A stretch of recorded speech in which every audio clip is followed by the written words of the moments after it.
Salam sigap dan shalom. Renungan kita pada hari ini, Senin 26 September 2022, berjudul Pengabdian Musa. Ayat intinya terdapat di dalam Ibrani 11 ayat 24-26.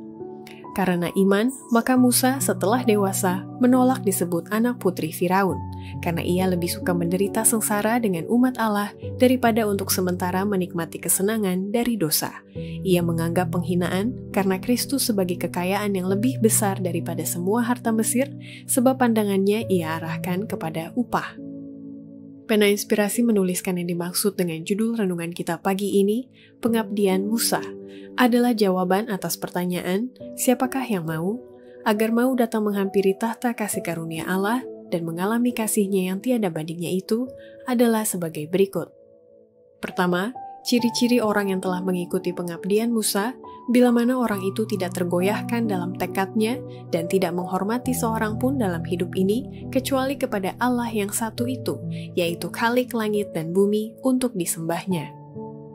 Oleh undang-undang Mesir, semua orang yang menduduki tahta Firaun harus menjadi anggota kasta imam-imam, dan Musa, sebagai calon pewaris mahkota, harus diperkenalkan kepada rahasia-rahasia agama bangsa itu. Tetapi ia tidak tergoyahkan dalam tekadnya untuk tidak menghormati seorang pun, kecuali Allah yang satu itu, yaitu Khalik langit dan bumi. Ia berdalih dengan imam-imam serta penyembah-penyembah berhala itu dan menunjukkan kebodohan daripada sikap mengagung-agungkan benda-benda yang tidak bernyawa itu. Tidak ada seorang pun yang dapat membantah alasannya atau mengubah tekadnya. Tetapi untuk sementara waktu, keteguhan hatinya itu dibiarkan oleh mereka oleh sebab kedudukan yang tinggi, dan juga ia disenangi baik oleh raja maupun oleh orang banyak. Kedua, ciri-ciri orang yang telah mengikuti pengabdian Musa, bila mana orang itu memiliki daya pikir yang kuat dan mempunyai kekuatan akhlak untuk menolak harapan akan kekayaan, kebesaran, dan kemasyhuran duniawi, dan menolak menikmati kesenangan hidup dari dosa. Musa layak untuk menduduki tempat yang terkemuka di antara orang-orang besar di dunia ini, untuk bersinar-sinar dalam istana kerajaan yang paling megah, serta memegang tongkat kekuasaan. Daya pikirnya yang kuat membuat dirinya menonjol di atas orang-orang besar sepanjang zaman. Sebagai ahli sejarah, ahli sastra, ahli filsafat, panglima tentara, dan ahli hukum, ia berdiri tanpa bandingan. Namun demikian, sekalipun dunia ada pada jangkauannya, ia mempunyai kekuatan akhlak untuk menolak harapan akan kekayaan, kebesaran, dan kemasyhuran. Ia lebih suka menderita sengsara dengan umat Allah daripada untuk sementara menikmati kesenangan dari dosa.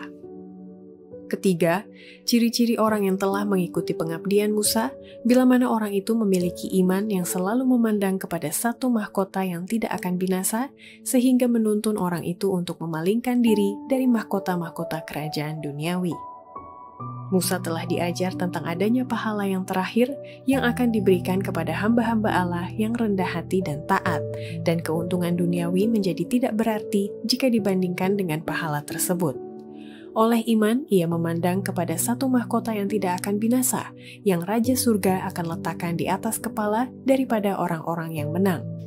Iman ini telah menuntun dia untuk memalingkan diri daripada mahkota-mahkota kerajaan duniawi, dan menggabungkan diri dengan bangsa yang hina, miskin, dan rendah, yang telah memilih untuk menurut kepada Allah gantinya untuk melayani dosa.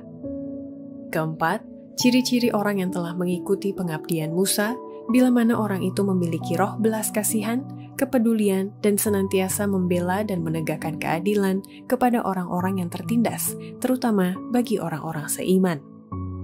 Musa tinggal di dalam istana sampai ia berusia 40 tahun. Pikirannya sering tertuju kepada keadaan daripada umatnya yang malang itu, dan ia mengunjungi saudara-saudaranya yang berada dalam perbudakan itu, dan memberikan semangat kepada mereka dengan jaminan bahwa Allah akan berbuat sesuatu untuk kelepasan mereka. Sering terdorong oleh kemarahan karena ketidakadilan serta penindasan itu, ia tergoda sekali untuk mengadakan pembalasan terhadap perbuatan jahat mereka itu. Demikianlah renungan kita pada hari ini, kiranya Tuhan memberkati kita semua.